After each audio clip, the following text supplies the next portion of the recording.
flame or RC cars and LiPo batteries can be dangerous. Operate your Dash64 safely and at your own risk. All right, so sorry for the delay. I had some issues. It was like turning off mid drift for some reason, so I just did not. I wouldn't want to send it without it actually working. But it seems to be pretty stable now. Everything, is good. It does drift. Before I destroy it. So I'm gonna try to go over how to use it. I already connected it to my transmitter, so it'll be a little bit different, but I'll send you details on how to connect it to a new transmitter. It is really not difficult. I'll try to describe it, but I'm going to unplug it first, and then we can go over how to do that. So when you have it, try to keep the battery in this position because that's how it fits with the body on. So if you keep it, if you have it perpendicular to the chassis, I don't know if it's going to fit, so just try to keep it like this if you can. But it's yours, so you can try to make it work however you want to make it work. This is just how I got it to work for myself. And I have the battery on the receiver with some double-sided tape, and you can, double-sided tape is very cheap, so you can just, if it ever gets like, if it picks up too much hair or dust, just replace the double-sided tape. It's not hard, but I'll show you how to unplug it now. You just go, you just gently pull it out like that. So what you really, really want to avoid is yanking on the battery connector wires on the chassis, because that's the only way I've broken one of these is the wire to the receiver gets pulled off. So you just want to avoid yanking on that too hard. The battery, you want to just kind of be careful because batteries can be dangerous in general. So just try not to puncture it or whatever, But anyway, that's how you turn it off. You just unplug it. So now there's no motion. There's no, like, the gyro's not on. It's not going to be wobbly and stuff. And you can just take the battery off. Like I said, I have some double-sided tape. And then, so let me show you what the condition of the car before. So it came OEM with this little cover on, which is to protect the receiver. And for some weird reason, it's actually supposed to be like this, but like that. Some weird reason, with that on, the car was just shutting off mid-drift. I don't know why. I tried a ton of different batteries at full charge, and for whatever reason, it just wasn't working. Anyway, I took it off. It's working perfectly now, so I'm going to send it to you like this, but just know I'll send you this as well. You can try putting it back on if you want, but it may not work. But yeah, just be gentle when you put the battery back on. But anyway, let me go over how to connect a new one. So when you turn it on for the first time by plugging it in, for the first time, I'd suggest don't stick the battery to the chassis yet. Just kind of leave it off to the side, and you can plug it in, and then it'll turn on and the light will start blinking.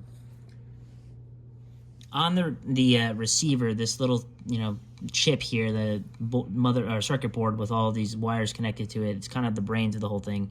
This is the receiver, and this little button here is what you're going to be pressing down to connect a new transmitter, which you're going to have to do once you buy your transmitter. Anyway, this black thing, this little wire coming out is the antenna, so try not to damage that.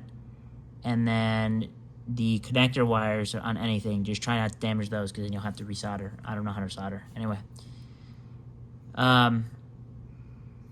So this button, this is what you're going to be pressing. I'm going to send you a link to the guide on how to connect a new transmitter, but basically have your transmitter on. I'll show you how to do that. This is your transmitter. You just press that button. Mine's on low battery. I got to charge mine or get some new batteries. But anyway, this one, as soon as you turn it on, the blue light comes on and it's on. It's ready to pair. That's all you have to do. So I'm going to put that to the side. Let's go back to the receiver. What you're going to do is plug in your battery without sticking it to the chassis yet. Just plug it in. Boop. The light's going to come on and start blinking, like a bunch of different colors, or it's just going to start blinking. Hold the button down for 2 seconds, and you should see the light change, and then you can just release, and then kind of flick the transmitter a little bit, and just kind of wait, and they should bind. It's that easy usually. It should bind. But again, I'm going to send you a guide, and if you have any issues, you can also just contact me. But once it binds, you don't have to go through that process again. As soon as you turn on the transmitter and the chassis, the connection will have already been established, so you won't have to worry about going through the process again. Anyway, so yeah, I already there's already a connection between this transmitter and receiver, so you'll see what I mean. This transmitter is on, and once I plug it in, so it's gonna start blinking, right? And I just like to flick. There you go. It's already connected. Boom. Once the light stops blinking, you know it's connected. So anyway, like I said, try to have the battery in this position without pressing the button down if you can. Just kind of gently put it on there. It just has to stay in that position, in the general position. And then you can just put the body on. And you should be good to go. Should have full steering, rear-wheel drive, and then we'll go over the gyro and all of the controls now. So on your transmitter, you have a bunch of different channels, and they all control different things on the RC. So the first one is the steering, like baseline. If it's in 0, it should be pretty straight, the steering. But if I turn it to the left, if you see here on the RC itself, I'm not turning the wheel to the left, but I did set the trim to the left, so now it's just automatic to the left, and I can do that for the right as well. So what you want is it to be head on. Can you get both in there? Mm-hmm. Okay. So if I move this to the left, the first channel up here, if I move it to the left, you see how the wheels turn? It's upside down, but it is turning to the left. And the same for the right. But basically for this channel up here, you want it pretty straight. You want it like at 0. And it's gonna have a outward angle like that because it's set up with some camber and caster to help with drifting. So it should be pointing outwards like that. But as long as it's kind of straight, you should be good. This top right channel here, I don't know what it does, to be honest. Just try to keep it in the middle, I'd say. That works for me. This channel here is your throttle, like the maximum throttle. So basically this is your max threshold. If you have it at 100, you're gonna be full power, it's gonna be going as fast as it can. But if you have it at like 50%, it can only go at 50%, basically. But you can control with your throttle, like the actual button, anywhere from in that range. This channel here, right here, this is how much steering angle you have. So right now, this is how much steering angle I have, right? And this is what I would suggest you keep yours at. It's not the most steering angle in the world, but you can drift like this. It's definitely enough to drift. But what happens is if I turn the steering angle up all the way to like this, when you're actually riding it, it gets pretty like caught up on the wheel wells. So just pull it back to between 50 and 75. So like right there. And it should look like this. But with good throttle control and a good gyro tune, you can get it to drift. And when I say gyro tune, I mean this one here, channel 5. This is how much the gyro on the receiver is working. So the gyro basically counter steers for you. So if you lose traction to the right, it counter steers to the left, and then vice versa. But basically that's what helps you drift. And if you have the channel too high, it will be super sensitive and it won't even let you turn. But if you have it too low, nothing will happen and you'll spin out. So you have to slowly turn it up to where it gets you to counter steer, and it won't, you won't be spinning out, and it won't be so much that you can't turn. And I can try to demonstrate that. So I'll have the gyro, and it rotates counterclockwise. So right now I have it at 0. There's no gyro on.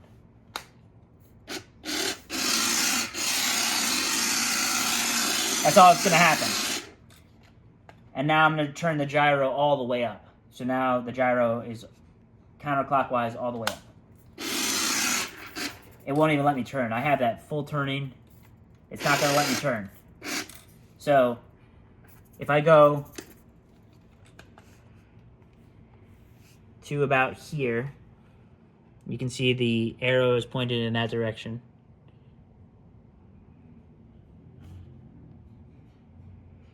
You'll see that with just good throttle control and good steering, you can drift.